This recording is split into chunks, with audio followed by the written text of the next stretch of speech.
I took this photo and I thought nothing of it. I had posted it and then Target reached out and licensed it from me. You can buy this photo in Target. The only resource we have that is limited is time, because money's fluid, but like time is a one-way street. Two things greatly affect the heart: beauty and adversity. For someone that experiences a lot of adversity, their remedy is beauty. Welcome to the first video podcast of Talent Freaks with Andy Coon. I'm so excited. My friend and photographer, musician, writer, and certainly a talent freak, Dave Herring, is joining us today for a conversation. Dave is based in the Bay Area. He's a master visual storyteller, capturing the American West through his Leica cameras and sharing his authentic creative philosophy on his popular YouTube channel. As a photographer, filmmaker, musician, and writer, he brings a unique perspective to purposeful living, which we're excited to explore. I'm in the middle of Mount Shasta, and I wanted to do something unique and different for my podcast. Dave and I went up to Mount Diablo in California. We found a location, we sat down, set up 3 cameras, and boom, magic. So I hope you enjoy this conversation, and let's go to it.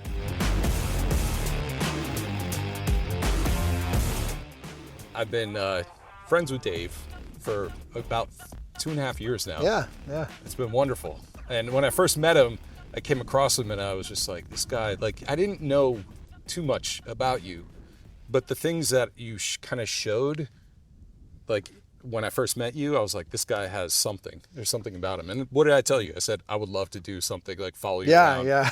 Do a That's exactly documentary. what you said. Follow me around. Yeah, follow you around. And it took a couple of years because of our schedules, but also I'm glad it happened that way because just getting to know you and seeing how you have grown. You've always had those talents and skills, but how your YouTube channel has like blown up and all the dedication and the hard work that you put into it, but also the other side of it, being a family man and also, working at the Gathering and doing all those things together and being successful at every single one of them. It's really a privilege. So I'm honored that we're doing this and I have so many questions. Yeah. And it's just because I've seen you I'm in excited action about it.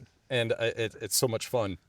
So just tell us a little bit about yourself, where you grew up. Where's the first place? I mean, I'm from North Carolina, but obviously live here in California, and I've been here for several years now. But from North Carolina originally, my family became military when I was in high school, so I ended up moving to South Carolina for a bit, and then Germany, where I graduated high school, came back to North Carolina for school, for college, and ever since then, I've kind of lived all over. I'm basically a nomad at least when I was younger. I was very unsettled.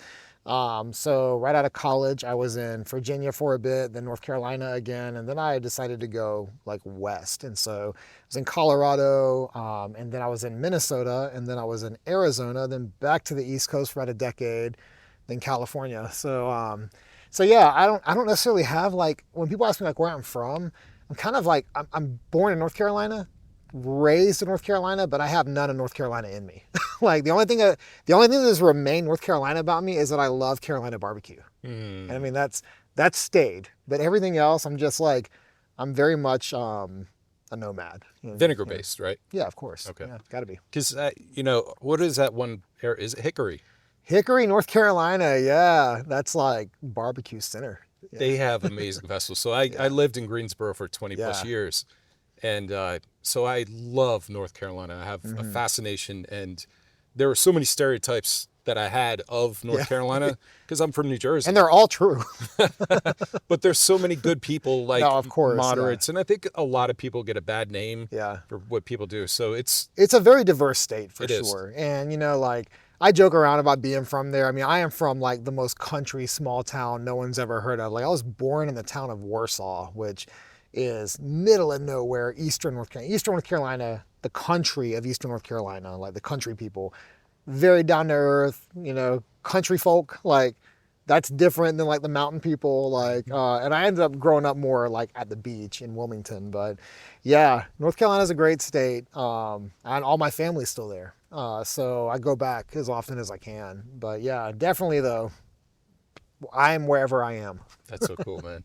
So going back to your childhood, like when did you start like getting enamored with photography? Was it during a kid or something you picked up as an adult? Honestly, it was high school. Moving to Germany was like a chance to, like send photos home. And I grew up in the 80s and 90s. And so there was no digital photography. And so I got a Canon point and shoot.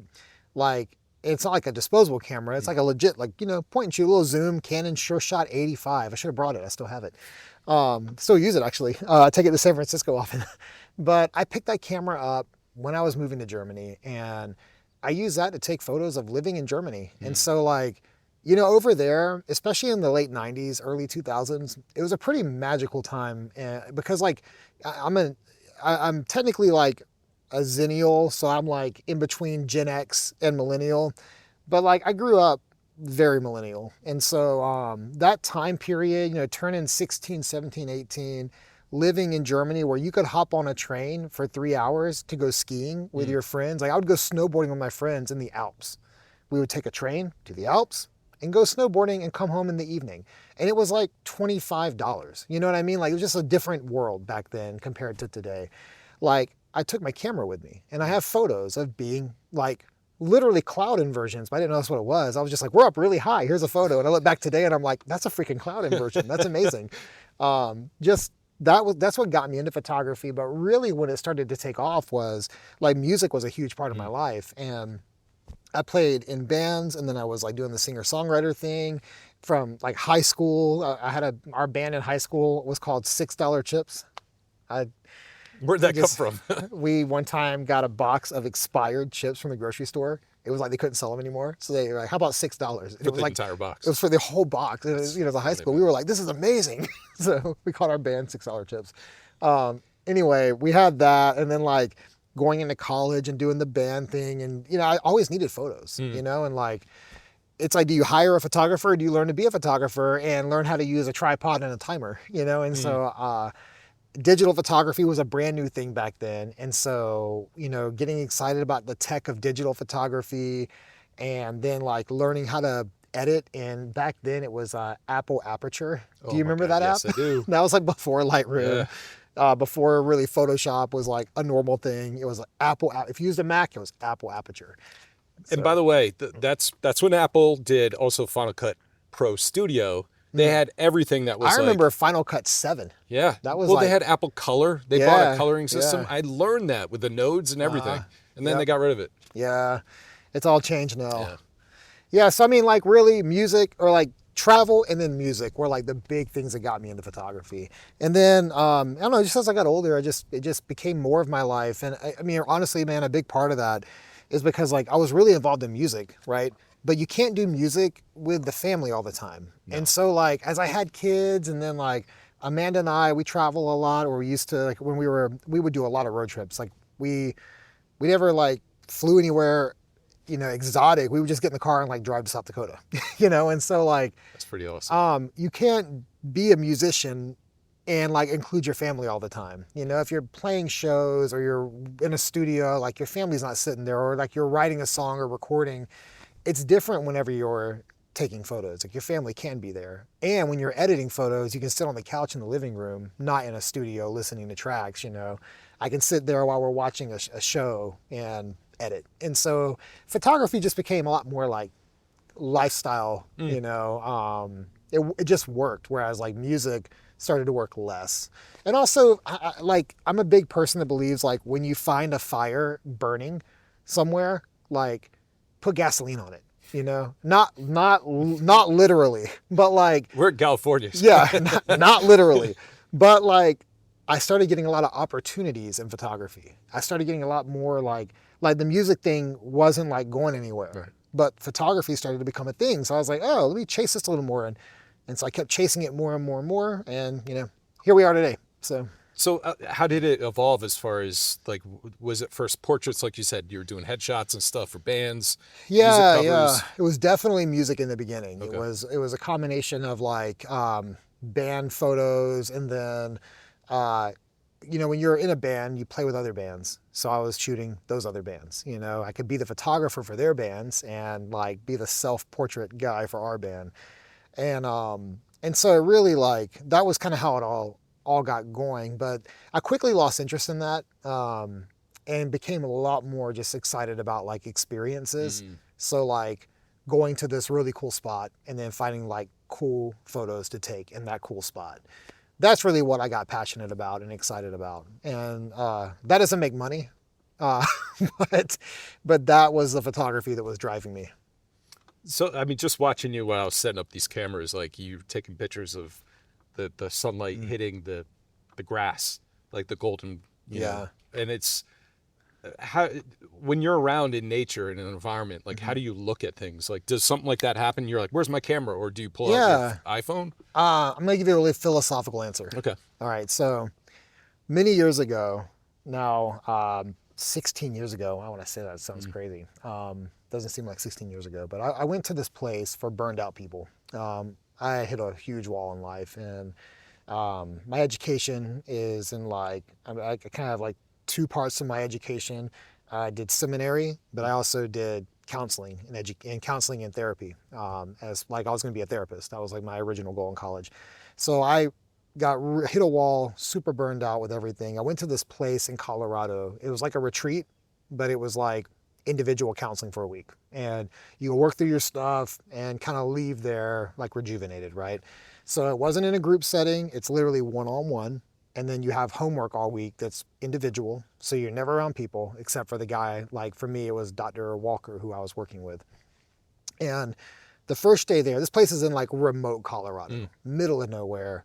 I drove in from Denver. It took me 2 hours through nothing to get to this place. And it's a ranch, and the ranch is at the foot of a mountain. And when I got there, they have you hike the mountain, which isn't easy, you know, and so it's challenging by yourself. And the next day I did it, got up there, got back in the dark, but I did it, and I was proud of myself for doing it. The next day though, he said something so profound, and honestly, it's like something I just can't, it's become like a life saying for me. He said 2 things greatly affect the heart: beauty and adversity. And he's like, you know, for someone that experiences a lot of adversity, which I had been through a lot of adversity at that point, like the remedy is beauty, right? And so for me, like a lot of like that moment where the light was hitting there was backlighting, that was a pretty moment. Yeah. Now, granted, we live in California. We have blue skies almost every day. Yeah. That moment's going to happen again, probably tomorrow.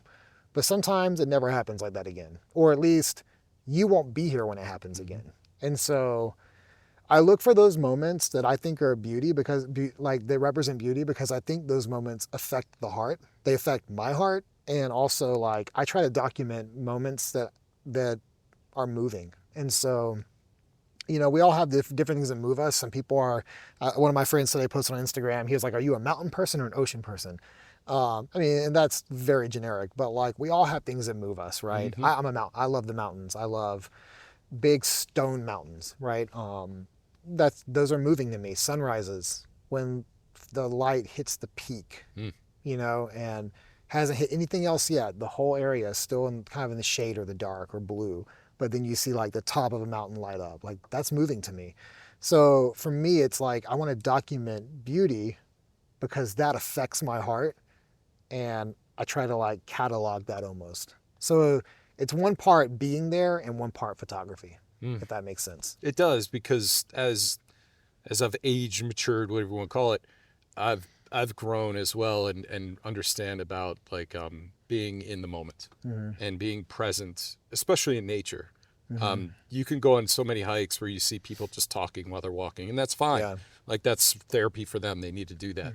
For me, I love the peace and quiet and just the beauty of nature and everything that gives back to us. And it puts things in perspective for my life. So I'd never had that when I grew up, and I just ignored it for most of my life. Live in California now, I have this amazing opportunity to see it in many different places. So when you said that, it makes sense to me. And also, I was with you in Alabama Hills when that sunrise came up, and I remember you saying that. You're like, look at the tip. Look at the tip. It was coming in. Part. Yeah. It was so amazing. And I've chased that experience on every like iconic mountain in North America, like from the Canadian Rockies down to the Tetons to Alabama Hills. Like I've experienced that in just about every iconic spot that I can. There's one place I've tried to experience it in, it's never worked out. I'm gonna get there maybe next year. You'll get there. Yeah. So the other thing I wanted to kind of just jump back a little bit is your music. Yeah.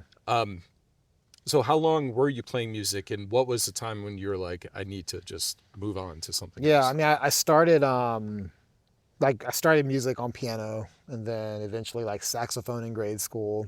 I wanted to be a band director. Like if you asked me what I was gonna do in high school, I wanted to be a music educator. I wanted to be the band director that was cool in the high school. Do you remember the movie Mr. Holland's Opus? Oh yeah. Yeah, I was like, that's the coolest dude ever. I want to be that guy.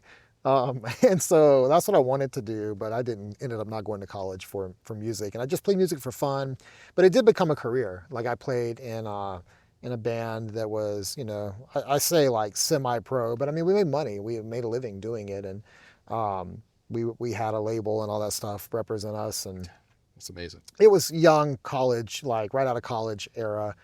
And then the singer-songwriter stuff was semi-successful. But it was always a hustle.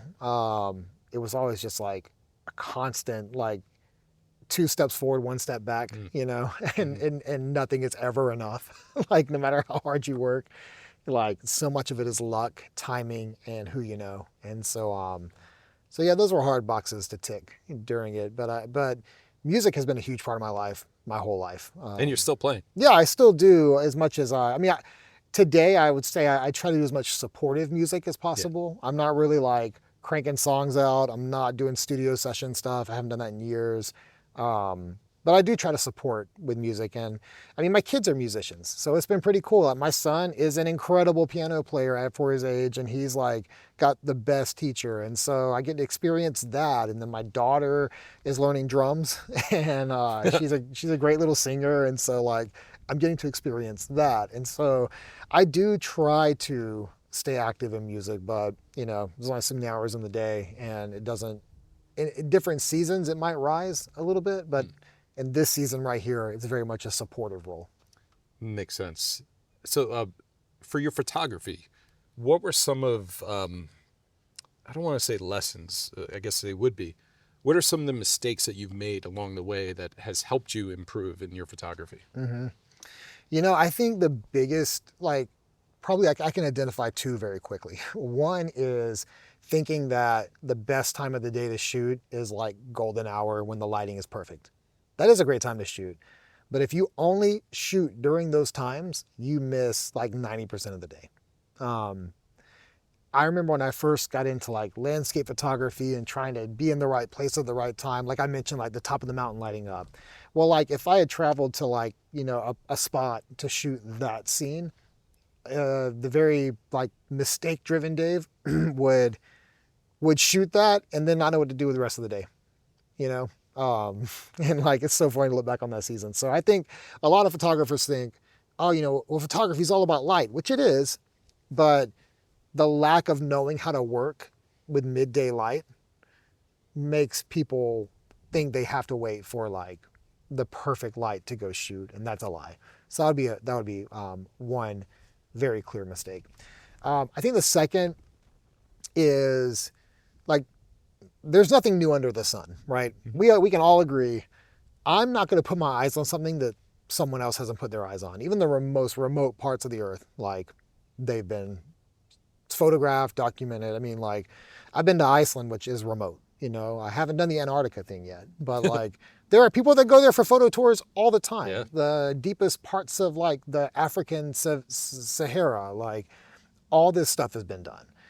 And so I think a mistake is whenever you see something that looks really cool, and then you go to experience that thing and you leave there with the other person's photo, Yeah. And some of those spots you can't help but leave there with their photo because there's like one place to shoot. Mm-hmm. So like a good example of that would be like Lake Moraine up in Banff.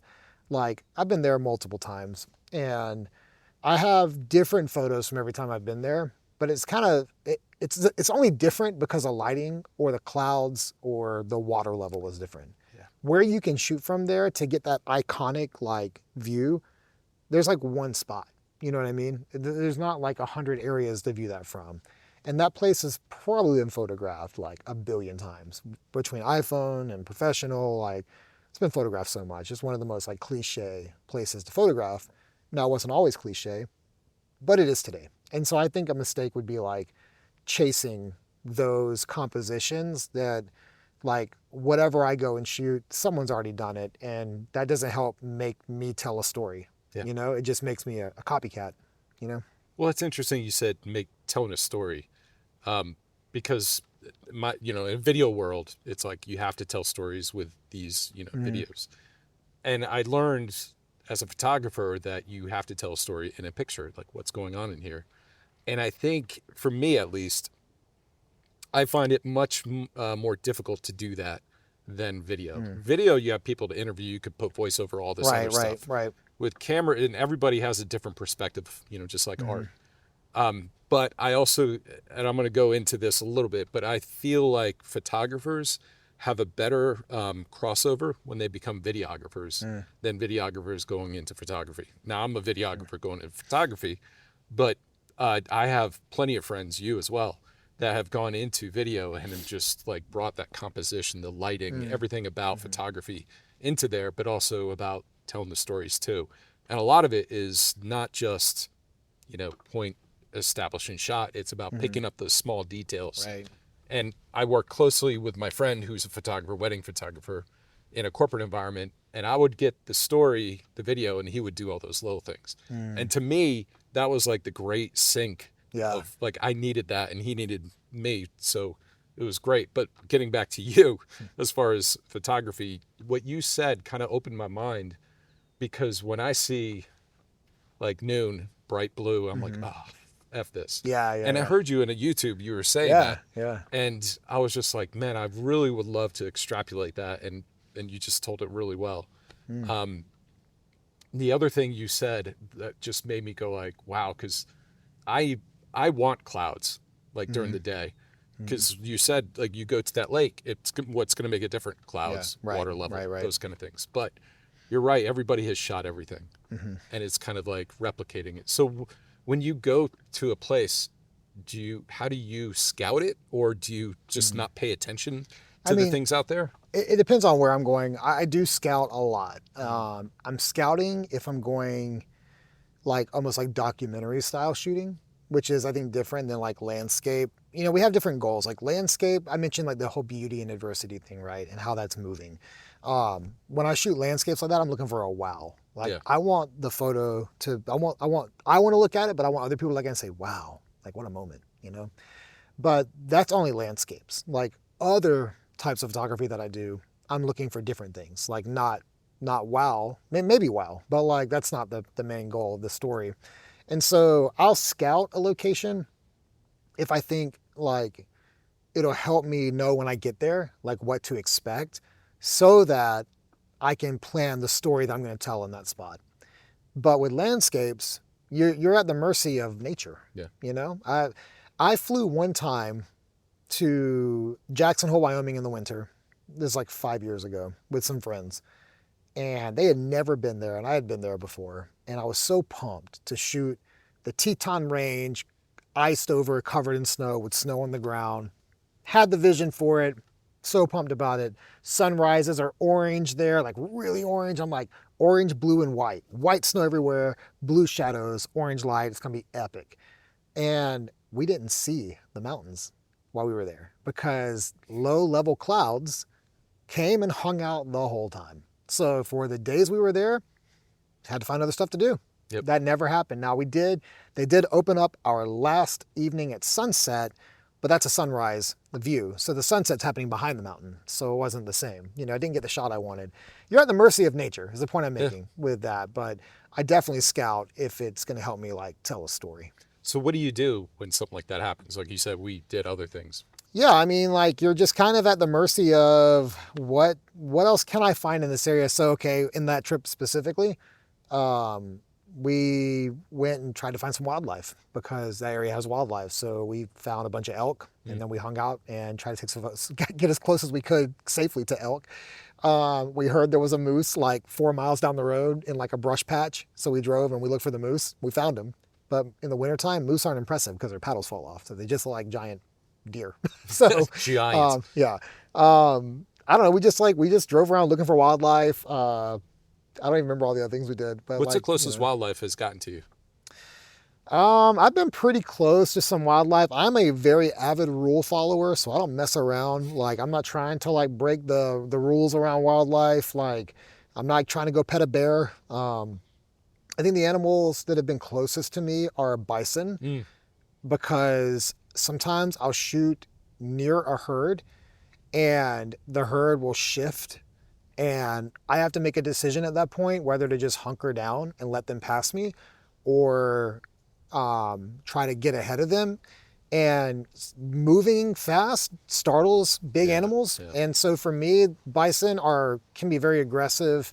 They can also be very like chill if you're chill. So there have been times in Yellowstone where I'm literally like by my car, by the road, and maybe a bison herd is crossing the street and I'm at that correct distance away from them. But then they all of a sudden turn and come towards me. Well, it's like, do I run back to the car and try to like lock in? No, I just kind of like keep my distance, and like aware of them. They're aware of me. One time I was in my car in the winter as a bison was passing me in Lamar Valley and I had a 1-400 on. And I was like, he's like literally outside my window. And I just turned it to 100 because I was like, and that 100 is very close, and I just got a photo of his head and it's been my highest selling print I've ever done. Like I ended up putting that on my shop and I sold a lot of copies of that print. It's a beautiful. That's the one that you shared with me. Right? I think so. I think it was one of the scenes. It's just it's like all white because it was snow everywhere. It's not. The head is mostly cut off because it was a 100 mil lens. But like, and it was right outside your car. Yeah. What was in focus though is his eye and like his profile. Yeah. And like you can look at the texture of his fur because he's so close. But I mean that was pretty close. Yeah. What kind of camera was that with? That was with a Sony A7R3. Okay. Back when I used to shoot Sony. Yeah. You got this shirt and I think it said, how I met my friend Maddie Sheets. You got to tell me what the shirt means. Well, thanks for asking. So it's a sad story, but it's a friend of mine from Greensboro, North Carolina. I lived there for over 20 years. And when I was in college, I worked at a pizza place and I left college, went back home. Then I moved back to Greensboro because I couldn't stand New York City. It was too much for me. But I moved back there and I started up again, and that's where I met Matty Sheets, and he was a waiter, and he also was a musician, and I got to know him through that, and then our lives kind of separated from there. And he was a musician in town where everybody knew him. If you're a musician in that town, and there are a lot of really talented musicians in Greensboro, you knew who Matty Sheets was. He was an MC. He was also a musician, a songwriter, all those things. It was unfortunate. As I think late 30s, he started having issues. He had multiple sclerosis. He got diagnosed with that, and then last year he thought he was having a flare-up with his MS. So he went to the hospital, and they found out that he was end-stage colon cancer. It's unfortunate when artists, musicians, where they have that lifestyle that they can't afford insurance and those things. Yeah, it's horrible. So it's a sad tale about like what he had to go through, but the people who he touched in life will always remember him for his kindness, his generosity, and the kind of person he was, and also about the music. He sang with heart. He had amazing lyrics, and everybody respected for what he did. So that's who Matty Sheets is. So thank you for asking him. As you're sharing that, it almost like just reinforces in my own heart and mind how important it is to like have the character, not just be an artist, and something we can talk about at a later date, but like everything you just said was about who he was and not like his greatest hits, but like who he was. And when artists also have character, like that is the greatest thing. When you go,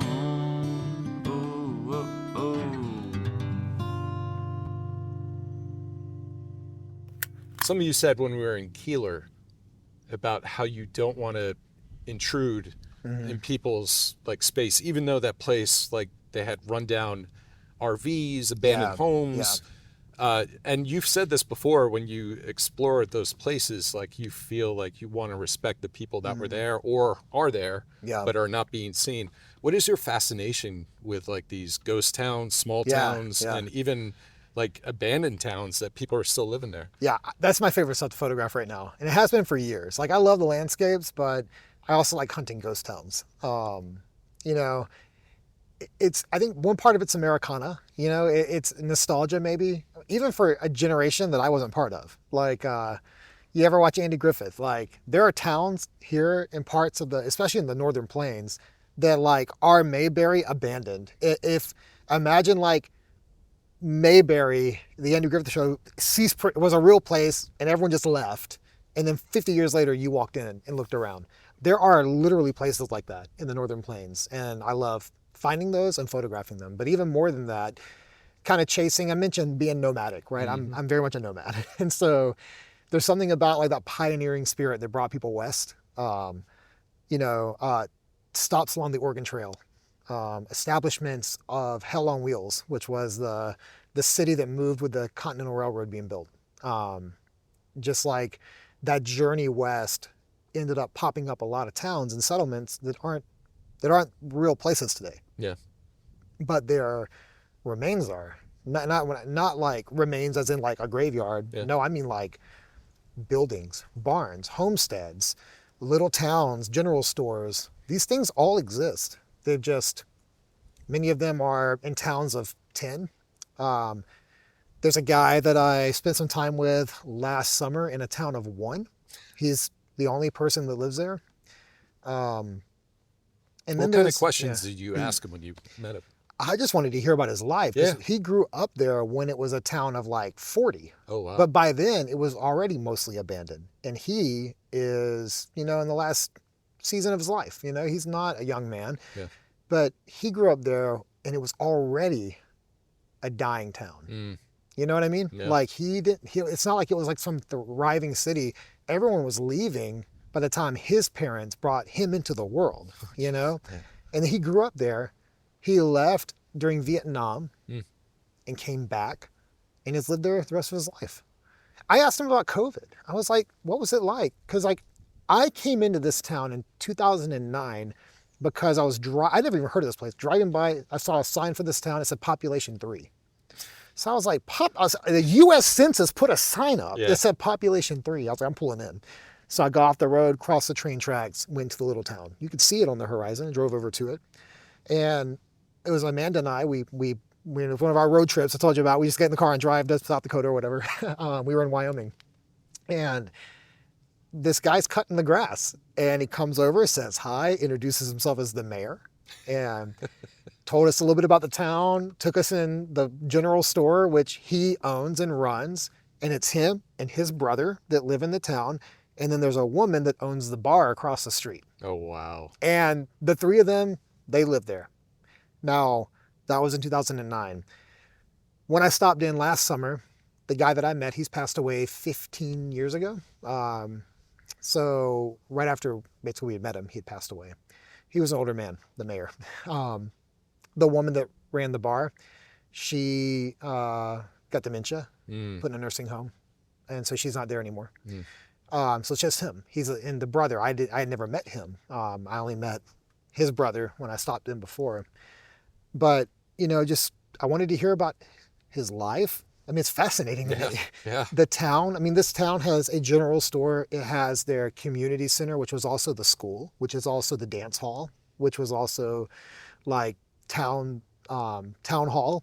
And so he gave me a tour of the community center, the jail out back, the playground that has not been updated probably since the 60s or 50s. And all the playground equipment's back there, but kids don't play on it, you know? And he cuts the grass still, so it looks nice. The bar across the street, the general store, still there, you know? Anyway, I asked him about COVID. I'm like, what did you do? And he was like, what was it? I mean, that was his answer. He was like, I know. Sense. He's like, I know it was going on, but it wasn't going on here, you know? And I mean, he goes to the nearest town is about 35 miles away, and he gets his groceries and he comes back. And that's his life. And it has been for a long time. And I was like, are you happy? No wife, no kids. Like, are you happy? Do you feel like you've lived a full, happy life? And he said he was so happy.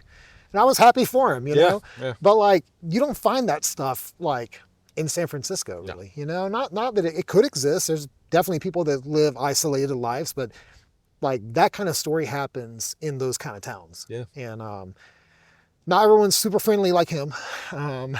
There's definitely people in some of these towns that don't want you there. Which you were referring to in Keeler. Yeah. Yeah, there's some people in Keeler that don't like photographers walking around the town. Our group, when we were out there, as you were part of it, you know, some guys got confronted. Mm-hmm. Well, I wasn't part of the guys that got confronted, but you know, some people thought they were government surveillance. And that's why they go to those places. Yeah, exactly. They were trying to get off the grid, and so you have to use some wisdom and some like.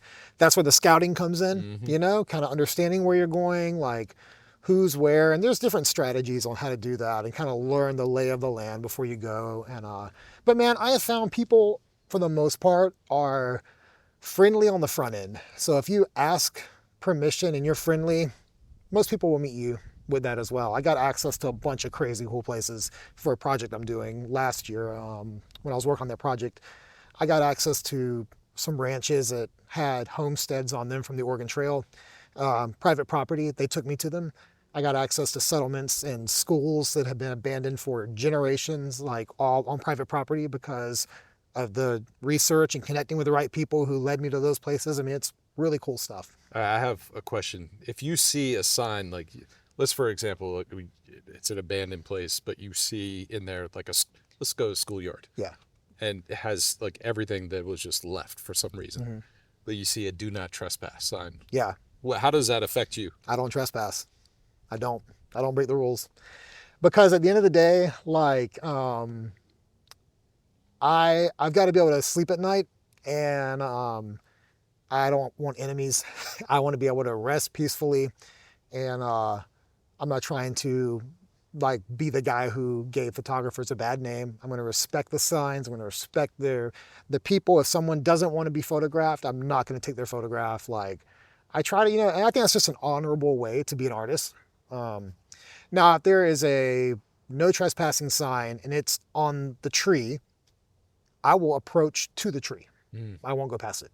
But, and I carry an assortment of lenses to try to reach the things that I can't see. I mean, I've got some photos of places that I could not enter, but I had the right lens, you know, and I was able to reach those things. Specifically last summer, I did pull into a place. There wasn't a no trespassing sign. But in some of these small towns, they know you're there. I saw a homestead or a building or something, couldn't tell what it was, kind of off on the horizon in a field. I pulled off the road into the dirt road that goes to that. And there was a fence, but the fence was open. There's no trespassing signs. So I parked for a minute and I was like, okay, this is somebody's land. There is not a no trespassing sign. Should I drive up? And within 30 seconds of me stopping there, a truck pulled in from across the street. And this old man was like, what are you doing here? Why are you here? And I was like, sir, I'm a photographer. I'm working on a book. Your place here looks cool. I thought I'd take a photo. Do you mind if I get a photo? Like, do you mind if I go down and take a photo of your place? And he was like, I very much mind, and I don't want you down there. And I was like, sir, I completely respect that. I will go ahead and leave. And I got back in my car, and as I was getting ready to pull out, my window down, while I was sitting in the car getting the seatbelt on, I put the 90 mil on the Leica, lean out the window. Then I got out of there. I did not go down the road as he wished, and I got out of there. And, you know, I got that photo. And yes, it's going to be in the book because it sequences perfectly with another one that I had. But, you know, I left. I did what he asked me to do. I did not approach his property to do that. I respect that so much because I've seen a lot of photographers, even just they post on Instagram, Yeah. they show not only trespassing, but walking like you know, where flowers are, like walking to get that shot. Right. And sure, those shots get a lot of views, but yeah, it's also the photo's not worth our humanity though. No, it's not. You know, it's not worth like what you give up to get it. It's I think there's like a line that you have to, like, a line is an art, and yeah, art is supposed to be progressive, but make it progressive doing the right things, not on someone, not trespassing, not stomping on somebody's flower field or nature, you know, not cutting down a tree, not destroying land, whatever it looks like, you know, be progressive in a creative and strategic way, and don't be an asshole. That's what it comes down to. Don't be an asshole. Yeah. My friend, he's a not a professional photographer, but he loves photography, and he's a street photographer, and he lived in Pleasanton. Oh, and nice. He took pictures of the town during their farmers market, but also just around town. Like, he got to know people. Yeah. And he's from China originally. And so what I saw from him, because the Museum of Pleasanton put his stuff on display, gallery. Cool. Yeah. And I did a small video about it for the company I work for. But what was really cool after working with him was seeing how he was now part of the community. Yeah. Because as a street photographer, he wasn't just like sitting back taking pictures of people. He, like you're saying, storytelling. Yeah, storytelling. He was walking up to people, talking to them. Then he'd be like, "Can I take a picture?" Now that he got that essence of who they were, but also like after that, everybody would like I walked with him in the market, and people going like, "Hey Tao, hey Tao." Yeah. And he became like a local. Yeah. And then he moved. He moved to Capitola. Yeah. He's doing the same thing down there. Yeah, nice. And now there's a coffee shop with his pictures over there, and he does it, and he'll print the photos and cool. go hand it to them. Yeah. Like in a big frame, because he's a staff engineer, so he has extra money where he can do Yeah. that. But he's so generous. And that's part of the thing that I see, like, I see how you would potentially do something like that. So that's where I'm trying to get at is like your street photography, and how do you, like when you're out in San Francisco or any street for that, what do you look for, and how do you go about like not interfering with people that might not want to be? Yeah, I mean, first off, like, we should acknowledge that, like, if you're in public, you're in public. Yeah. You don't have any right to privacy when you're walking on the street. Now, in Europe, you do, because they passed a law that says, like, if you don't want to be photographed, like, no one can photograph you. Different world. Here in the U.S., legally and just like technically, if you are in public, you are open season, right? And that's just how it works here in the US. Now, you can take that and run with it and do whatever you want, right? Which is what a lot of street photographers do. I don't do that.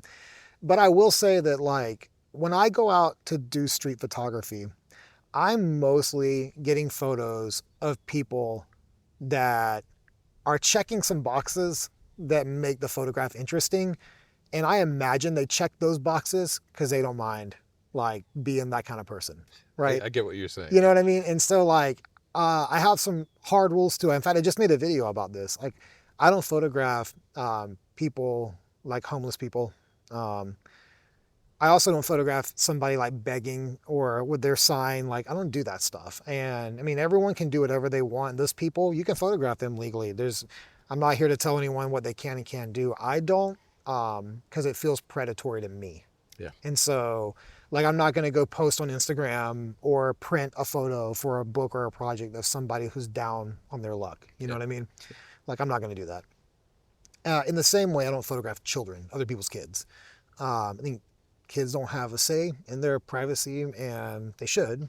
Now, like, there's sweet family moments happening all around me when I'm out street photography, but I don't take pictures for those families. I don't take pictures of their kids, you know? I don't want anybody doing that to my family or my kids, so I don't for others. So I don't photograph kids. And those are my two hard and fast rules. But what I'm typically looking for in street photography are more questions than answers. If I see something that is curious, that I think, if I get a photo of that, there's going to be more questions than answers, then that's interesting to me, and I'll get a photo of that. But yeah, I think having a compass when you're doing street photography is important. And if you just go out and you're like, I'm just going to shoot whatever, you're probably going to come back with some lackluster stuff. And so if you go out there with a compass, though, for me, it's like, I'm going to find things like that raise more questions than answers. And if they don't do that, I'm probably not going to photograph it. So I just did this walk in Santa Monica on the pier. I did 4 laps up and down the pier. And I have a video on this. I don't know if you saw it or not, but, like, I got photos like, okay, I saw like a dude, he's like 6'6" wearing a Pikachu hat. Like straight up the Pikachu. That's more questions than answers, right? Because it's like a kid's hat, right? Like, there was a lady, there was this like umbrella, like colorful umbrella, rainbow umbrella, and this lady in like a rainbow vest who just passed through it, but then the wind was blowing her hair. That was more questions than answers. I'm like, what? did she plan on being in front of the umbrella? Because like her vest is all colorful and matches it. Or was that just the right place, right time? You know what I mean? Like that kind of stuff. So yeah, you got to have some type of compass. In this segment, Dave and I talk about his 20 favorite photographs that he's ever taken. And it's so cool. We'll share the photos on the screen while he talks about it, his philosophy, what excites him about them. And if you're listening to the podcast, you'll get a really good sense of what he's talking about. But I encourage you to come to the YouTube channel to watch this segment. Yeah, so this first photo was actually my first YouTube video. But I made 3 videos and then didn't make a video for a year because I got in a car accident on the second video I made. Like literally the day I was making it, I got in a car accident and it put me in the hospital, ICU. And when I got out, I tried to make one more and I just didn't have the energy. Yeah. And so, and then a year later I tried again and that's when it started getting some momentum. But I went here because this is one of my bucket list landscapes. And I was like, I'm going to make it happen. I went by myself up here. This is Jasper, Spirit Island. And when I was growing up, I had a book that had a photo. It was like a Reader's Digest from the 60s, like an old like nature book. And there was a photo of the spot. And I used to go look for this as a kid. I would go on my bike and ride through the woods thinking this was near my house. And so this place was really special to me. And it was hard to get to. This is not an easy place to get to. You have to go really far, drive really far, and then take a boat. But yeah, so that's a really, really special landscape for me. I wish the weather would have been better, but guess I'll have to go back. So yeah, this next one, Alabama Hills, but this is not your typical like beautiful sunrise photo. This is like 10 minutes before sunrise. I love photos with 3 colors. This is a 3-color photo. It's brown, white, and blue. Sunrise brought in all this other color, which is beautiful. And most people, when I did an A and B on this one time, and everyone chose the sunrise one. But this is the one that I like. This is my favorite colors, and this is my first time ever seeing this place. This was the first time I was ever there. And as the light was coming up, I got there in the dark. I had no clue to expect. You know, you go to sunrise, you get there in the dark and you wait. Well, while I was waiting, I saw it for the first time, and this is what I saw. So I took the photo before the sun came up. This is, I was talking about Lake Moraine earlier and that one shot you can get. This is that one shot. Except I had been there before, and I had gotten probably a better photo with lighting. But again, this is before the sun came up. And this is that same trip as Spirit Island. I was just here the day before. Oh, okay. And this is the right lens. When I was there before, I had a 24 and it's not wide enough. So I came back with a 16. Whoa. This is a 16. And so I got the whole lake in, whereas last time I was there, it was more like this, you know? And so I was really stoked about this and actually ended up licensing this photo to a company, and they're still using it today on their website as a wallpaper downloads. They licensed it to me to give it, and it's been downloaded like over 1 million times. Dang. So really cool photo. This one from Yellowstone, this is a bison running across Lamar Valley to catch the herd after the herd had passed. I missed the herd. In fact, my wife has me on video getting this with her iPhone because I hopped out of the car because this herd was coming by. And I was like, that is epic. And they were kicking up dust. But by the time I got out of the car, grabbed my camera out of the back, there was one passing, and then I missed that one. And then there was one more trying to catch up, like running in the back. And that was the last one. And I don't know, something about this photo, it's probably top 5 favorite photos. I know I sent you several, but this is a top 5. That's so cool. Yeah. This photo is the Watchman in Zion National Park. This is an incredible sunrise experience, except I got there late. I shot sunrise somewhere else, and as I was driving back, I stopped at the Watchman. This is more of a sunset spot, like historically. Sunrise is beautiful there also. But I was like, remember I mentioned like everyone else has this shot? I was like, I'm going to find a new shot. So I found a composition. I got down in the brush into the flowers.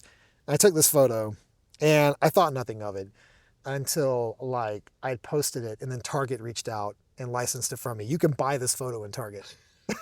And so that's amazing. I was like, maybe this photo is actually special because like Target bought it off me. Where did they find it? Like, where did they find it? I used to share photography on Unsplash, which is a website for free stock photography. And I put I put my B images up there most of the time. This was a B image to me at the time. But every company, it's a great place to find commercial gigs because every company uses Unsplash to get concepts, or they reach out to like the creator and say, hey, we'd love to hire you to do X, Y, and Z. I've got most of my highest paying corporate or commercial work from Unsplash. Oh, cool. So yeah, Target found this on Unsplash, and then they emailed me. I thought it was a spam at first because it was like from somebody at target.com. I was like, is this real? But it was real, and the check cleared. Canadian Rockies. This is in Soho National Park. Hope I'm saying that correctly. This is a morning that we were there with some friends, and some of our friends had gone out in a yellow canoe, and they were the only people on the lake. And so, like, I don't know, just the timing of that yellow canoe. And again, like, I like 3 colors in a photo.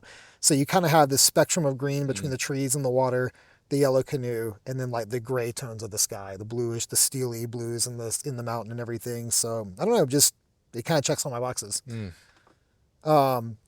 This is a more questions and answers, you know?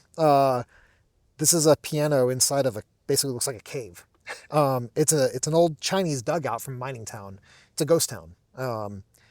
At some point, someone put a couch in there as well, but these are from 1800s. This is where a Chinese family would have lived because they were miners that had come here, and they were working in California in the mines. And but today there's a piano in it. This place was in a town that people do live in. I think 40 people live there. And had I not met a local while I was photographing this town, she told me about this dugout and how to find it. I would have never known about it. Watching that video, I remember they were talking about the wash. I was like, what the hell is a wash? Yeah. Kept going, the wash. It's down by the wash. So I guess that's when water comes in, it washes. Yeah, it's the lowest point in the area that the water will come through if it rains. And so typically everything ends up in the wash. Wow. And so if you go to a ghost town or whatever, a truly abandoned town in the desert, and you want to find stuff, you find the lowest point, the wash, where like, when it rains, everything takes that stuff and eventually gets into the wash. That's so cool. This is Rhyolite. I've been there. That is a really cool spot. But what really worked about this photo, I was there at a good time of day, and I didn't plan that. I was actually behind schedule. So I got there more during like that gentle golden hour lighting versus like midday, which I don't mind shooting at midday. But there were like stormy clouds on the horizon. And when you've got like bright sunlight on one side and stormy clouds on the other, that is a perfect recipe for black and white. And so I love this photo because of the darker clouds, but the bright, intense light on the building. And it's a ghost town. And this is a true ghost town. Like, nobody lives in Rhyolite. And so it's a, very cool abandoned place. So did you have a color and black and white camera with you? I shot this fully in color. Okay. But I never, on my digital cameras, I never have the preview in color. I always have it in black and white. Interesting. Yeah. And so, like, if I'm previewing an image on my back screen, it's in black and white always. Oh. So I shot it in RAW with the intent to make it black and white. This was in the Tetons, and I love photographing bison. It's my favorite animal. Got a bison tattoo on my arm. And Amanda and I were there. Kids were with our friend. And this is about a little over a year ago. And there just happened to be a ton of fog out that morning, but it was all low. And so you can see the sky above, which is kind of a weird combo, right? And it's not weird here in the Bay, but it's weird in the mountains to get low level fog, but on a clear day. And so we just, like, this right place, right time, like the bison herd was in a spot accessible from the road. Cause this is what you don't see here is there's a fence, and I'm not hopping the fence. And the fence is a national parks fence to keep people from getting close to the bison. But I mean, it's just like a wooden fence. It's not like a chain link, but there's a fence, so the bison were close. You have the fog and you have the morning colors, and it's very magical and dreamy looking to me. So I love this shot. And you got the colors there too. Yeah, 3. yeah, right. You'll see that as a theme. This is actually the morning before. It had snowed that morning, and I was shooting this like beam of light just hitting the mountains this is sunrise or a little after sunrise, but I mean, you can see the clouds were intense. It was dark, like intense clouds, and the Tetons are cut off. You don't even see the mountains, but there was light coming through. And as I was photographing that, an elk crossed the street. And I mean, like, what are the odds? So I was like, that is like the most perfect moment. And that is a moment that's not going to happen again. Mm-mm. You know, where this is a summer snow. Oh, wow. This is not the winter. This is like, well, technically spring. It's late May, Oh, but this geez. is May. Yeah. Whereas like the next day it was 70 degrees.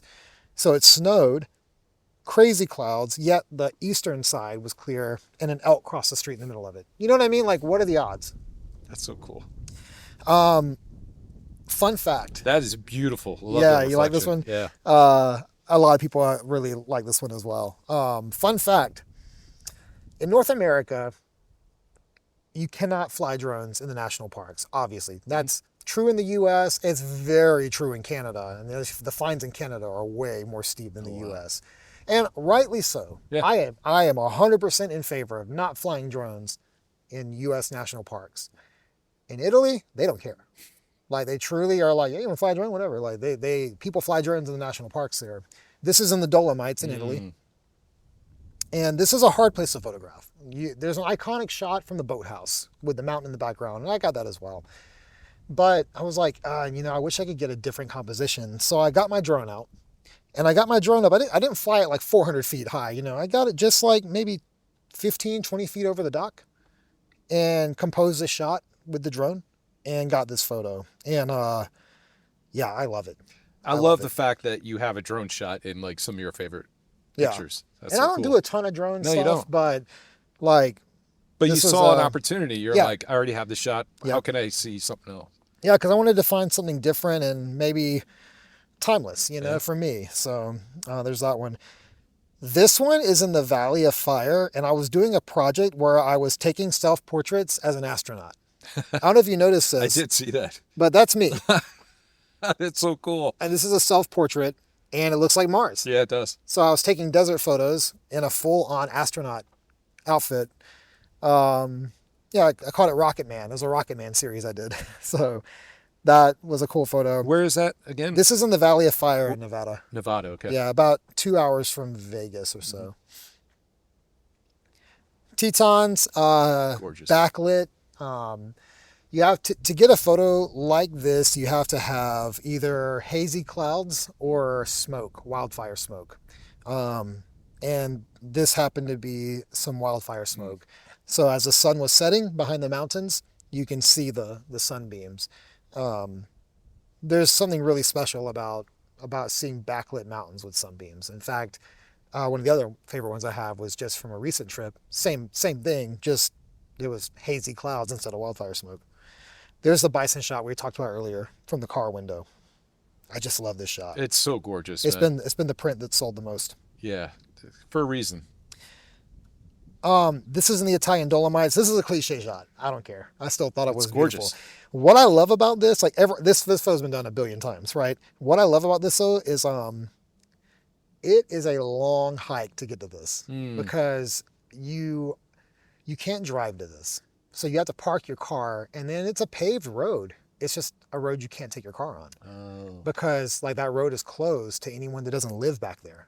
And so, and these are like, you can see little huts and cabins. And so you can't drive the road. And so like to get to this spot, I took my family as well.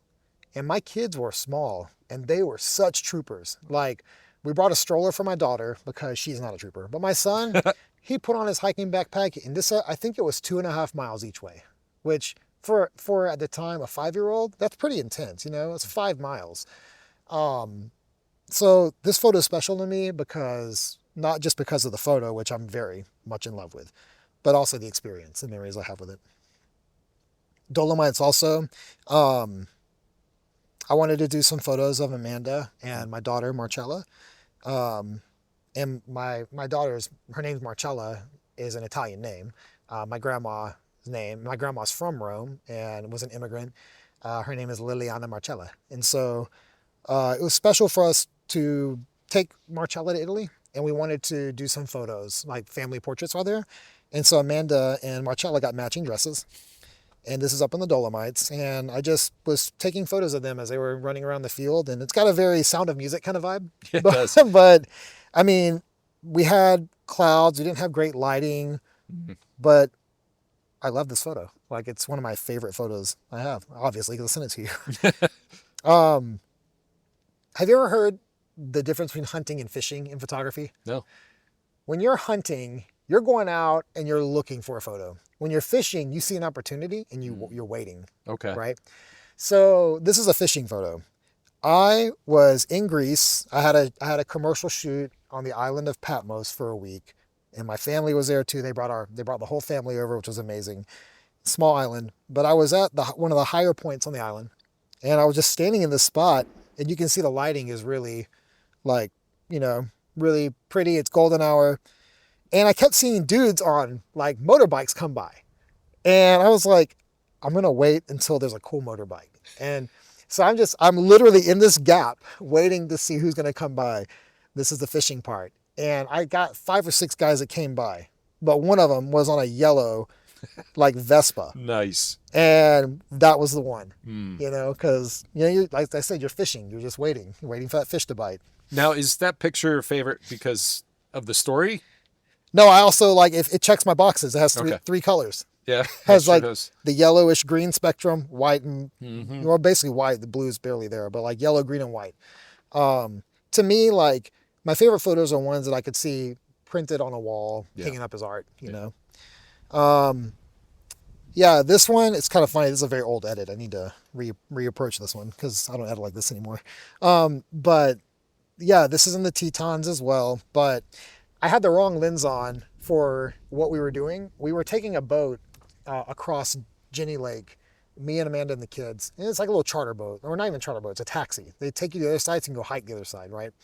And I was like, let's just take the boat across and just see what it's like. The kids were really small at the time, and we weren't doing any hiking. But I wasn't expecting to take photos on the boat. So I had a 135 on. Oh, wow. So that when we got off the boat, I could do some family portraits, like with some compression down the beach. The kids are playing in the water or playing on the rocks. But I got the 135 on, and I was just kind of looking around, and like, this was the composition at 135 millimeter. Beautiful. So I was like, and I saw the sun just cutting through on this like little like light band here with the clouds. I was like, okay, that's pretty epic. So the wrong lens led to one of my favorite photos. That's so cool, man. And that's what I was talking about, like mistakes. This is in Glacier. God, that's gorgeous. And this is during the pandemic when nobody was there. I had access to some of the national parks to do some photography. Nobody was in Glacier. In fact, it was honestly kind of terrifying. If you've ever been there, you drive what's called Going to the Sun Road, and it's a long road to the very top of the park, and it's high elevation. And like, I drove up for sunrise and nobody was there. No cars ahead of me, no cars behind me. I got up there in the dark at the highest point. I'm 45 minutes from the entrance to the park alone. It was freaky. And sun came up, did some photos. As I was driving back down, nobody's there. Park's completely empty. But there was wildfire smoke. This is in the fall. There was wildfire smoke in the park. And you can see what the wildfire smoke did as the sun was coming across. I mean, it just made the whole area glow. So that, I mean, I just love the photo, but it was also a cool memory. Man. That's the other one I was talking about from the Tetons, where they're backlit because of the sun set. Hazy clouds, and there was a hole in the cloud while there was, like, that's not Photoshop, that's real. Like, that is how it looked. And so yeah, the light was coming across the mountains, but there was a hole in the clouds. The light was just pouring through as well. It makes the sunlight look almost like water, you know. And that's, yeah, really special, really cool. That's it. Is that it? Yeah, man. We did 20 photos. I tried to go through it fast. Well, dude, that was impressive. Yeah. Like, you hit everything that you made those pictures sing, and to a point of understanding, like, your philosophy and looking at that. It's kind of fun because some of those are pretty old. Like, are they? Some of those date back 7-8 years ago, which, it's pretty cool. This segment was a lot of fun.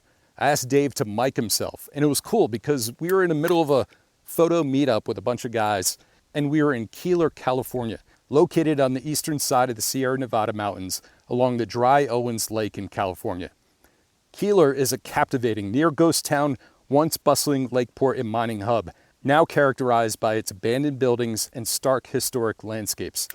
Yeah, you wired me up and you were like, talk about the stuff you're going to do. And I just went out and shot by myself for like an hour with a live mic. Also just aware that like, oh, I shouldn't like say anything crazy, but I probably did. No, my favorite thing is, Andy, when you're listening, you're going to hear a lot of heavy breathing. It's hot. I'm walking around carrying a bunch of gear. Don't judge. don't judge me. Don't judge me. I was like, oh, that was great. It was hot and I was walking around a lot, carrying a bunch of gear. I don't know if you remember, I was carrying Yeah. a camera for video for the YouTube stuff, my photography camera, and the bag with alternate lenses in it, like with a film camera. With a film camera, yeah. Yeah. Oh yeah, I forgot I had the film camera as well, and I had the medium format film camera. I was not a little guy. I was carrying a bunch of weight. Hands were full. Yeah. It was a And good I'm so time. glad you did that because I'm gonna add it to this, like Nice. so you'll Yeah, hear it. But one of the things you said, Everyone else is in one direction and I'm going in the other. Because if I see a bunch of people around me, I notice what they're doing and I don't want to notice what they're doing because I want to do my own thing. And that's not out of arrogance or out of like not wanting to do what others or like hang with others. It's more from the place that I want to have a bit of my own time as an introvert. And I don't want to be inspired for the wrong thing. and it just talk a little bit about that. Like, is it like when I feel the same way when I'm around groups. I don't like being in groups because I tend to get influenced, but that's just my brain. Yeah. Like I'm very easily influenced. So I try to avoid that. But why did you say something like that? Yeah. Well, I mean, we were with a group for 3 days, right? Shooting nonstop together. The only real alone time you had was in the car, right? I ride that line of like introvert, extrovert, right? I like doing extrovert things, but I have to recharge as an introvert. Like I have to recharge alone. And photography is recharging for me. So when we got to Keeler, everyone went one direction. And I was like, I'm going to go in the other because it gives me a little alone time. So I can recharge. It lets me kind of get in my photography zone where I'm not trying to like focus on answering questions or talking about like, or you know what I mean? Like trying to encourage somebody or process a composition with them, just looking for what I'm looking for. And so, yeah, like it's not like I don't want to be with people. I very much had a great time and loved the group that we had, but I just needed to recharge for a few minutes. 100% understood. So you also said, I don't want to be inspired for the wrong thing. What does that mean to you in a practical sense when you're out shooting? And how do you filter influences or ensure that you're staying true to your own vision? Yeah, I think I was talking about like watching what other people were shooting in that moment. And sometimes like, especially in a group setting with photography, or I would say it's true of maybe of any art. Sometimes like when someone strikes gold, everyone rushes to get the gold, you know? Or like, I think like a piñata, like, you know, we're all out there trying to find a photo and someone hits it and boom, all the candy falls. Like every photographer is going to run to the candy, you know? And I just like, don't even want to tempt myself to do that. And by shooting alone, or I don't always shoot alone. I shoot with some close friends as well who we trust and work well enough with each other over time and experiences that like we can shoot at the same time and know we're going to walk away with two totally different things. But in a group like that, where I don't really know these people very well, they don't know me very well other than just YouTube. This was a meetup, right? This is like a 12 strangers coming together in the desert. It was such an awesome event. Yeah. But like, I just don't want, like, I didn't want someone to hit the piñata and then I'm one of the guys grabbing candy. Like I wanted to, you know, like not get inspired for the wrong thing. Like that's their thing. If they found a shot, then I want them to have it. You know, I don't even want to be tempted to say, oh, that is cool. Let me get one too, you know? Because what if mine is 1% better? What if theirs is 1% better? You know, then you have this like weird feeling with each other. You know what I mean? It's not where I don't, but like some people can get that way. And when I don't know the other person, I don't want them to like feel insecure or, you know what I'm saying? Yeah, like, of course. So that's what I was trying to avoid. All right, cool. Well, let's see. Oh yeah, this is it. There's also the ever awareness that you don't want to like shoot on someone's residence, you know, without their permission. And while there's not a lot of people here to even ask permission of, you don't know who's living in a camper or one of these old houses out here. It's a really weird community with a lot of desert folk that don't want to be bothered, which is why they live here. So you almost have to like Just be very aware of that as you wander around the city. The part of good photography or this style of photography is like awareness that it's not about you and you're just here to observe, like a way of life. Yep. So how do you practically apply this philosophy when you're in a community like the one you described? Yeah. So a photographer's like mandate is to capture, right? We capture a moment, and a good photo outlives a photographer, and a good photo doesn't need credit.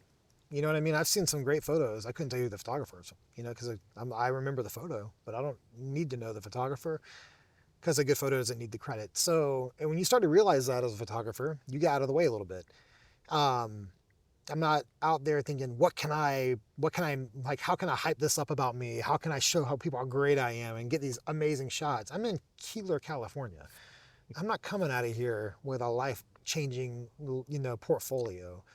But I do think this town, which has made it this far, is interesting.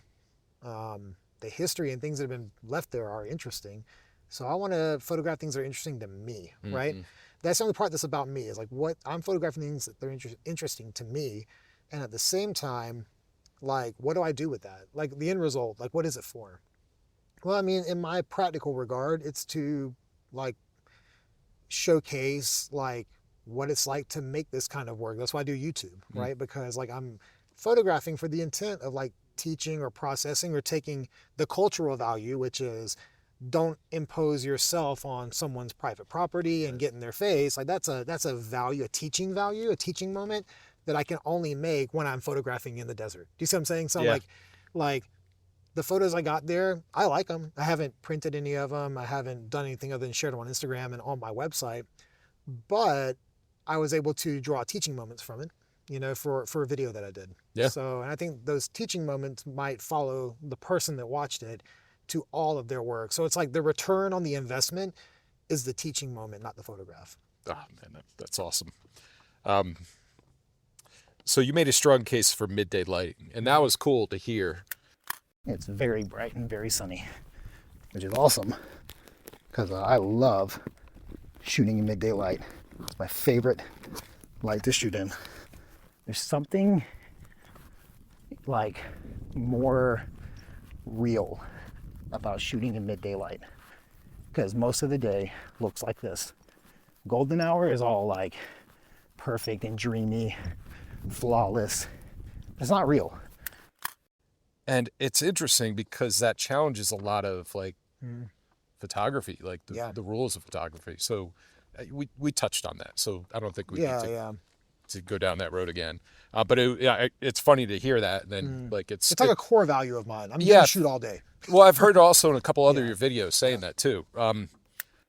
If a photographer doesn't know how to handle middle of the day light, then that photographer is going to miss out on photography because most of the day, this is what it looks like.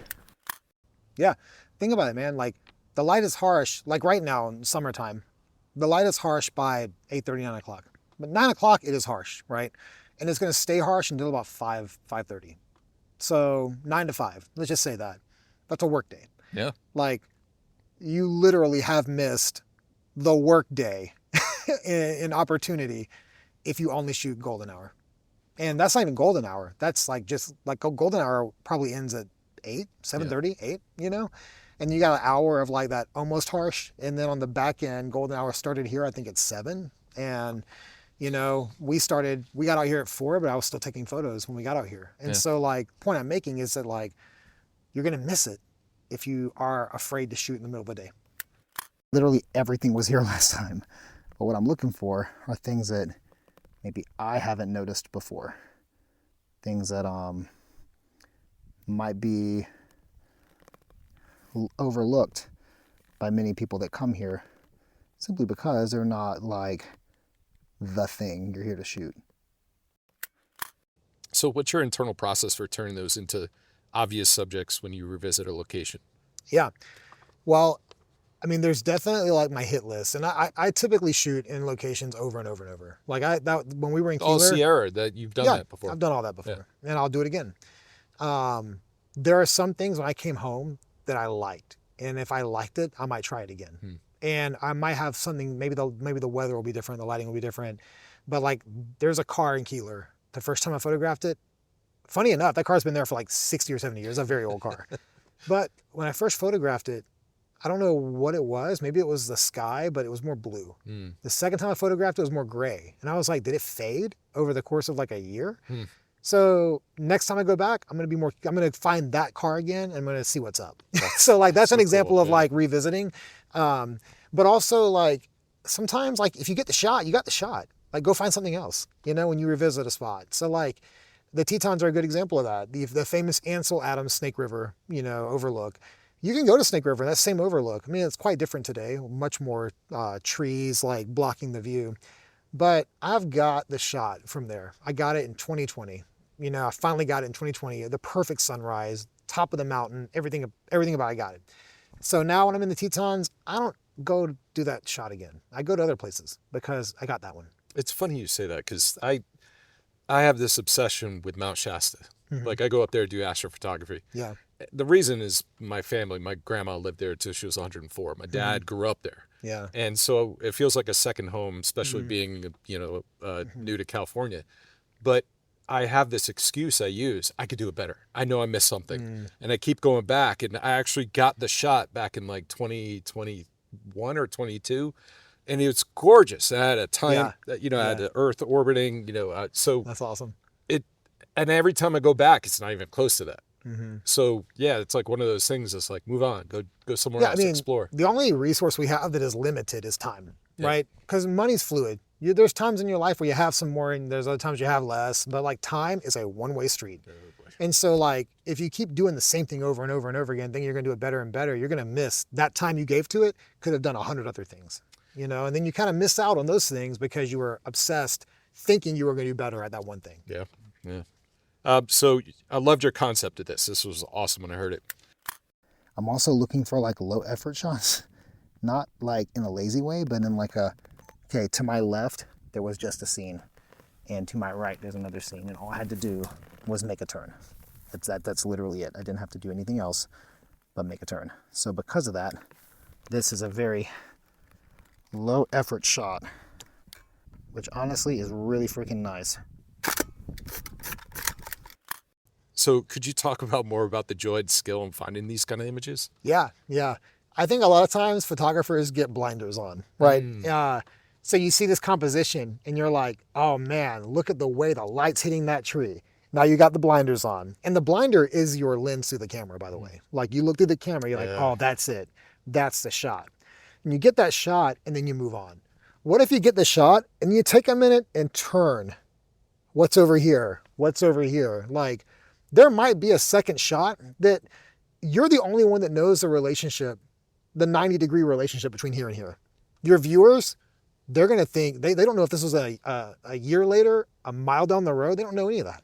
And so the low effort shot is like, you saw this thing, but take a minute and look left, look right, do a 360 scan and see if there's a second one. Because 9 out of 10 times there is. Yeah, that's so true. So in the clips you said as someone who does YouTube, I will get backups digitally, but that is not an option for me today. I am committed to only shooting film. Oh man, that is a really wild shot, but there's a fence. What is it about the commitment to film that appeals to you, especially when you're also creating YouTube content that benefits from digital flexibility? Yeah, 100%. In January and February, I think I had locked my digital camera in a box back then. I think I was using film only because that's like, I had like put that restriction on myself. Film photography is how I started. And digital, here's how I can just sum it up. With digital photography, you can overshoot. With film, you can overshoot, but you pay for it. And when you can spray and pray, you're going to take a quantity of photos with a low hit rate because you're going to say, oh, you know, I took 500 photos when keeping 50, right? Because you can. With film, you're not going to press that shutter unless you mean it. Like, now granted, I've gotten a little more forgiving of myself being okay wasteful, but like I have a roll of film in here that I can't can't get back, right? I told you before, this is a roll of film from the movie Die Hard. Like I got it from a friend of mine who got it, like he's in the movie industry. He was able to get a roll of film from the movie Die Hard from a vault and clipped it into, rolls we can use. I've got 5 rolls of this. I brought one here. I fired off 21 shots since we got here. I can't get this back, and when it's gone, it's gone. Now, I want to make every shot really matter, but I took a few risks today. I took some shots that may or may not work out, and that's growth in me. Because it used to be I wouldn't fire it unless I knew for sure because I didn't want to waste it, but then I have a roll in my camera for 6 months. The best thing was like when we're driving up here, we go around a corner and there's the pickup truck just flipped over on its side. Like, what the heck? Right? And I'm trying to like process it in my brain going like, what do I do here? Before I could even think, your camera came up. You're like, oh, I have to fire this off. Yeah. And it was just like, wow, this is awesome. Yeah, and I took 3 photos of that to make sure I got the right, I changed up the exposure a little bit. Like, I want to make sure I get it right. Questions and answers, man. If I handed you that photo of a pickup truck turned on a curvy mountain road, literally, and the ranger's telling you to go around it on this much space, and you're like, how? You even said, you're like, how? I'm like, I feel like I'm about to fall off the road. Yeah, it's like, if I hand you that photo, you're going to say, what happened? Right? That's why I had to be photographed. That's so cool, man. That's so cool. The first thing I do when I put my stuff down is set the video up. Because for YouTube, that is the establishing shot for my viewers to know what they can expect. And if I don't get that shot right, it doesn't inspire a ton of confidence that the photo is going to be right. How does the need to create for YouTube integrate or influence your purely photographic process when you're on location? Yeah, that's a growth question. Yeah. I still think I do a very good job with that. I'm trying to get more cinematic on video. I typically, the low effort is here's a video shot of what I'm about to get. And then I get the photo that matches it. That's honestly what I've done for years, or for 2 years now on my channel. Because it's low effort and I can be a photographer. Now I'm starting to try to think like a videographer. Well, I'll interject to that. For me, it's beautiful. I love the way you do that because it's set up like a photo, but it reminds me a lot of the Coen brothers, how they have tripod and they have a long shot and let things plan out. I love it, especially for YouTube, where YouTube is mostly about fast-paced, get cinematic. It's like, man, especially what you're doing with photography, it matches. I think that establishing shot where it's the same composition that I'm going to show you on the photo, but you see the grass moving. I think there's definitely a coolness and a place for that. What I'm trying to do now is add more context to that by getting 3 shots instead of 1. And so, but that's challenging for me because I have to think like a video guy for a minute. Normally the photo guy can just put the tripod down. That's what I did in Keeler. Yeah. I had that tripod, I put it down, pointed it up, hit record, got some photos, stopped it, nothing moved, but now I'm like, okay, how can I get myself in the frame? How can I get a medium, a wide, and a tight? And that's a different level of processing. Dude, that's a lot. I mean, I watch YouTube videos and just by shooting films and videos and all that stuff I've done, I know the process that goes into it. And it's a lot of work what people do to make those videos look good and cinematic. And it, for me, I'm burned out as it is. So for me, when I'm this past week or 2 weeks ago, went to go Shasta, I was planning on doing a YouTube thing. I couldn't think like that. Yeah. So I'm doing photography and I was a little bit off for that. And so I was like, no, I can't do it. I have to focus. But that's my brain. My brain is it needs to focus on one thing at a time. Photography, I'm still learning. And some of the things, practices, I don't do it enough. So I tend to forget. And I don't want to capture that. That's it, man. I think a lot of it's muscle memory. I used to feel that way, especially when I started the YouTube channel. I was didn't know how to do both at all. And it was if I did good video, it was that I got shitty photos. They were awful. And if I did good photos, I probably didn't even get it on video, right?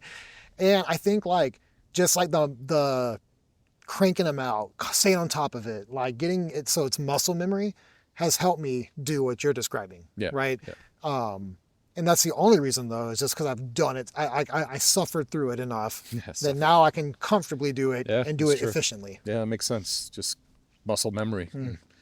So there's a few more. Oh man, I think I'm shooting gold 200 in this camera, which means I'm underexposing it by 2 stops.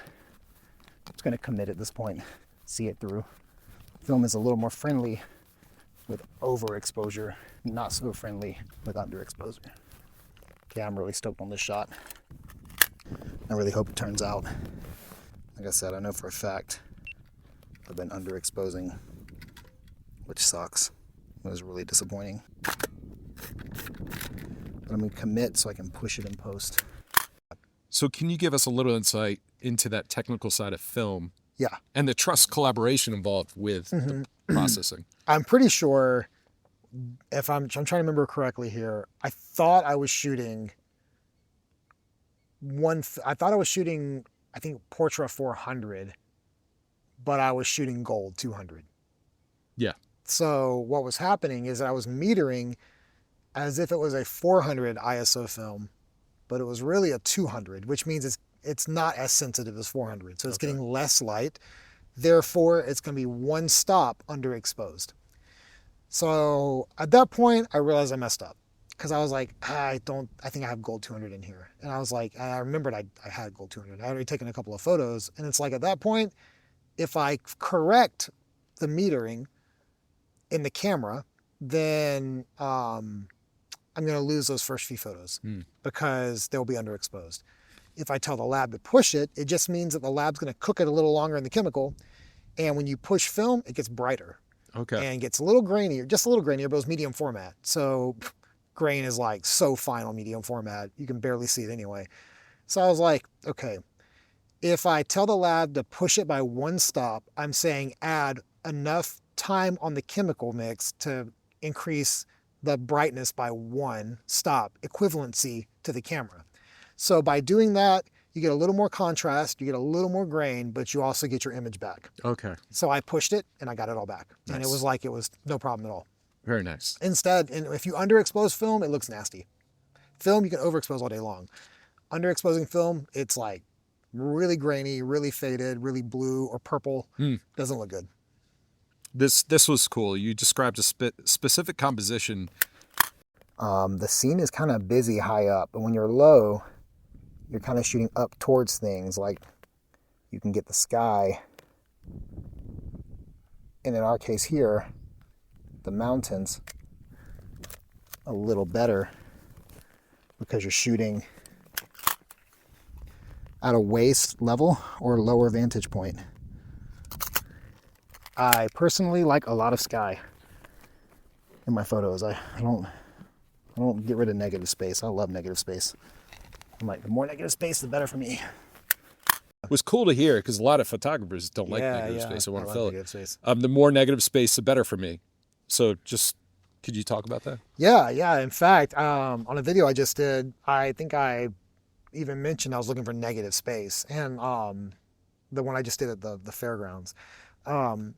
Negative space, to me, makes your subject get more attention. Because it's literally like I got a picture at the county fair of the Ferris wheel, but I didn't get it like in its own lane. I got it underneath of it high with a lot of sky and a little Ferris, and the Ferris wheel just in the side.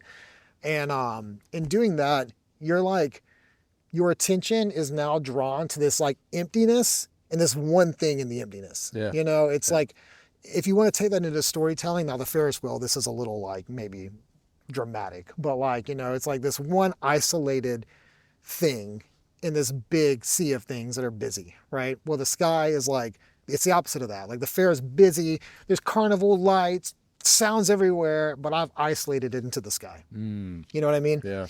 The mountains do the same thing. Like when you get a shot of like this one thing and then you got this space of mountains and sky above you, you're kind of isolating the one thing. So it feels a little more special than just like mixed in with everything else. That makes so much sense. That's and this is the last of the. It's interesting because you said And it's real easy to think that you're the hero in this moment because you're out here with a camera, but that could not be further from the truth, because the hero in the moment is really the image. And the story you're telling is dependent on that person being at peace with you telling that story. Now, how do you actively maintain that perspective and keep the focus on the image and the story rather than your role? Yeah, I think it just goes back to what I said before. Like, photos outlive photographers, and good photos don't always give credit. And so at the end of the day, my photos are going to outlive me, and I hope they outlive generations. Like, I hope that maybe like 5 generations from now, if we make it, as a humanity, maybe like my photos will still be around, even though they may have forgotten my name. That's awesome. And that would just be in my family probably, or maybe at Target. But you know what I mean? Like the photo's the hero. The image is the hero. I have a feeling, though, like you're going to have amazing opportunities coming your way. I mean, I welcome it. I welcome it. You already have. And part of that is your journey in YouTube and how you have, dude, when you started your YouTube channel, like that was just that's when our friendship began. We had had just met. Yeah. We actually met about 4 months before I started it. Yeah. Yeah. And I remember you were like, I'm going to do this. And I was like, wow. And it blew up. And I love how, I love the vibe that your channel has, because it's not your typical YouTube channel about like, look at me, I'm cool. It's about like a community, like you're informing people, and you really want to bring people in the journey, but also share with others. And that's like a very unique thing that's hard to see. But from my perspective, I'm more about like telling other people's story and putting it on YouTube. And that's not what YouTube is. YouTube is about community. It's about sharing, being vulnerable, and connecting with people by sharing your experiences and all the things that you do. And you have a lot. And just one video, you share so much. And you have 220? Yeah. Yeah, I do 2 a week, and I've done it for a little over 2 years now. So yeah. Yeah, I want to jump into your process, because I also understand like the way you churn out videos. That means you have to have content, but you also have to plan content. And not just this week, like you're planning. What is your planning, your marketing, and how do you get that whole funnel kind of like? Yeah, I'm constantly concepting, and I keep a very like detailed board. I use Notion, and I have a Notion board for just concept dumping. And so like right now, if I open up my Notion board, I probably have 50 to 70 concepts I could just grab and go with. And even after like all those things you've already done. Yep.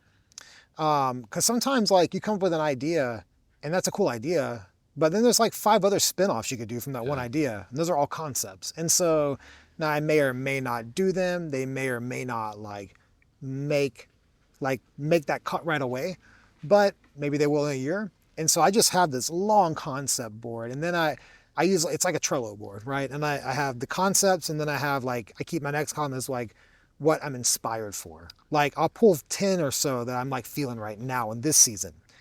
And then like what is on deck, which I'm actively going to do.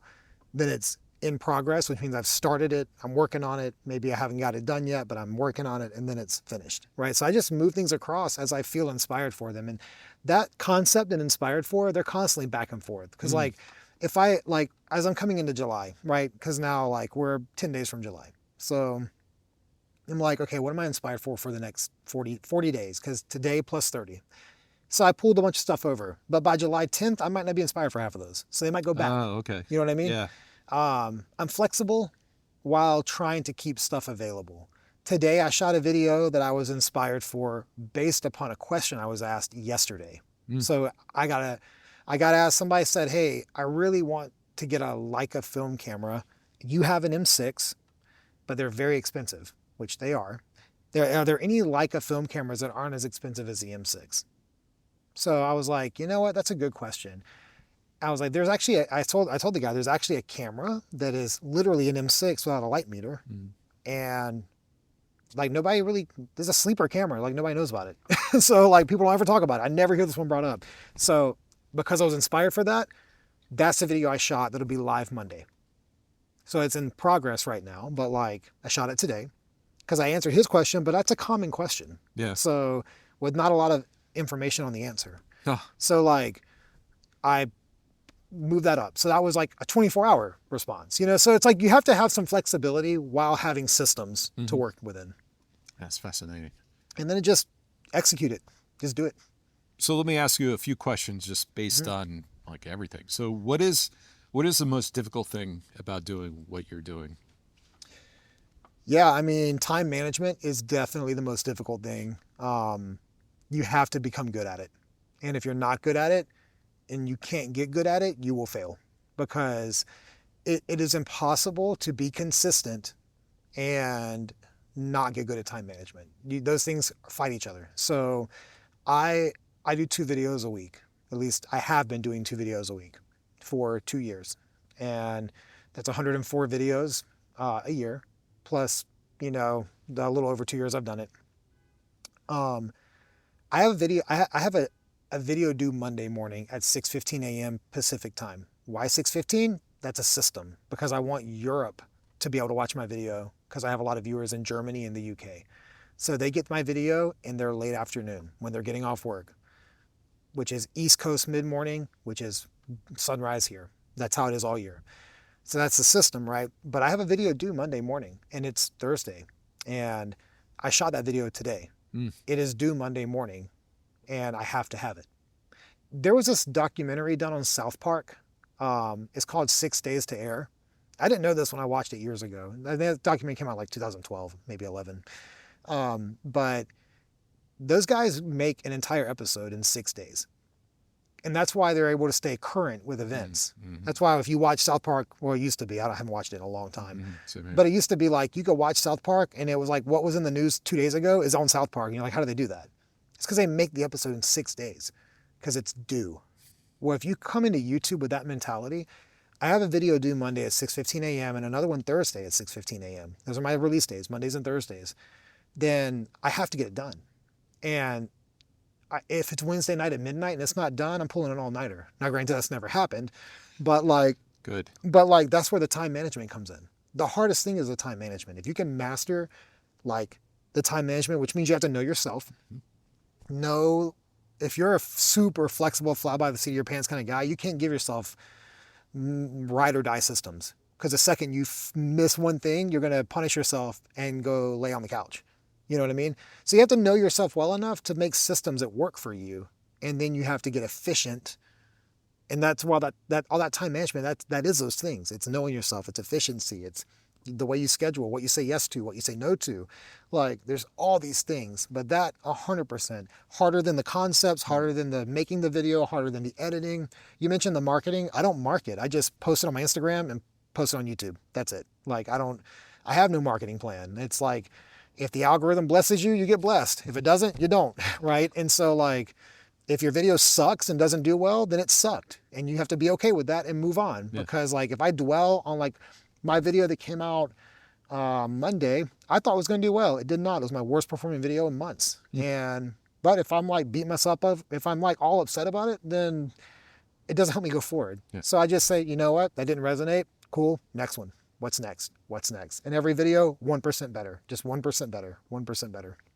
Something I know about you is you're a very generous person. Like you do things on social media where you give free coffee to people like Starbucks. How fast does that go? Depends on the day. I typically do it on Sundays, and most Sundays I do it. Usually it's gone by 9 or 10 a.m. It depends on who sees it. And like what kills me is that like when I started doing it about a year ago, somebody multiple times would like screenshot the card and then like delete it. And like the second it was reposted, they would just try it on Sunday mornings. So it was someone in Overland Park, Kansas. Because I get the receipts. Oh, interesting. I have 2 Starbucks cards on my app. I have mine, and then I have the one I give away coffee on. Sure. But I get all the receipts. And so I see who's buying what. I mean, I don't know who it is, but I see where it is, and I see what they're buying. And somebody like one time bought like a coffee mug. And I'm like, man, that's you not like, what, yeah, I'm like, And so now I started posting, hey, just take one and leave it for others. Like, be kind to others. Like, so I don't know. So it really depends. I would say most Sundays when I do it, though, it's gone by 9 or 10 a.m. But then even today, man, I had someone message me today, and they were at a Starbucks, and they sent me a picture at a Starbucks, and they were like, will you buy me a coffee? Oh my God. And I'm like, man, these freaking people, dude. I was like, it was like, I'm here at Starbucks now. Can you buy me one? And I'm like, I just didn't respond. Like, good. That's worse than spam. Yeah, right. Because they're taking advantage of your generosity. Yeah. The last question, and then we'll wrap it up. So what is your favorite thing about what you're doing right now? Yeah, it's the freedom that I get from doing it. Like I was sharing with you earlier, I was doing commercial photography and photographing things I didn't care about, and like working really hard for not a lot of gain. And I started YouTube for numerous reasons, but the top two would be, one, like I want to like do what I can to like help empower and inspire people, educate them. So like there's a part of me that loves to teach, and I love like being able to share. Like, I'm not a gatekeeping person. Like, if I have access to something and it'll help you, I'll give it to you, like information or anything. And so I wanted to like put that out there. But second, I wanted YouTube to be a job. I wanted to make it, as an entrepreneur, a feasible way to provide for my family. And therefore it meant consistency. It meant like having things I can monetize, right? So I built those things, and it has become that, which is amazing. Like, and I'm very, very grateful that I get to do this, because like what it did was it allows me to go shoot the things I want to shoot. And if I make a video on it, it makes money. It's like my job. Yeah. It's like you go to work and you do a job and you get paid. My job is photographing what I want to photograph. I mean, I recognize how blessed I am to get to do that. You know, like I'm going to go to the Eastern Sierras next week. I was sharing with you to photograph something I've wanted to photograph for a long time that I've never been able to get to, because every time I've gone, it's inaccessible. It's not right now. I can get to it. So, and that'll be a video, but that will also like pay the bills. Yeah. You know what I mean? Yeah. So it's like I bought my freedom by starting a YouTube channel. So, and that's why I'm hustling so hard. But now, granted, I work like 60 hours a week on that YouTube channel. I work more now than I ever have, in addition to all the other stuff I have going on. So my life is taxed like crazy, but I chose those things. I don't have to do those things. I chose to do them. I get to do them, which is a much better position than I have to go take 8 hours of video at a vet today. You know what I mean? Like at a vet, I got to go interview doctors today at a vet, like for 8 hours. I had to do that. I get to do this. Thank you, Dave, for spending this time with me. Yeah, man. Thanks so much for having me. And I know, like you said, you know, we've been trying to do this for a long time. Yeah. Scheduling, you've been very busy, and then my schedule's so having this time and getting outside of a computer and sitting in nature, and as it's getting colder. You picked a great spot, other than the fact that we're weak Californians and it's freezing. Yes, yeah, we're Mount Diablo up in elevation. I think it's like probably 60 degrees and we're like dying. I'm dying. It was 60. Now it's probably like it's 55. Yeah, oh my gosh. Yeah. My hands, like they're numb. Yeah, but it's been awesome. Yeah. Thank you Dude, so much. thanks so much for having me. It was awesome. That's it for this episode of Talent Freaks. I hope you enjoyed it, and thank you so much, Dave, for the insight, friendship, and also wonderful conversation that we had. If you didn't know, I'm learning. I'm first a filmmaker, storyteller, documentary filmmaker, and I picked up the camera during the pandemic and I haven't put it down. So listening to Dave is also like me learning on the fly, and he has so much information and he's sickly talented. And if you're new to this channel, thank you so much. Please subscribe and like and hit that bell. I think it does something about algorithms. Also, you, the viewers of YouTube, I would love your feedback. If you have anybody that you think would be great to have on this platform with me, put it in the comments or reach out to me at talentfreaks.com. Not only did he share some amazing stories, but Dave is also the creator behind very good presets. If you're a photographer looking to create beautiful film-like edits and streamline your workflow, you have to check them out. Dave has spent years perfecting these presets, which he uses for his own professional work. And he was generous enough to offer our listeners 15% off. So check the description for the discount code and links to his website, Instagram, and YouTube channel. Let's support independent artists. That's it for this episode. Thank you so much again for watching. and tune in again for the next one.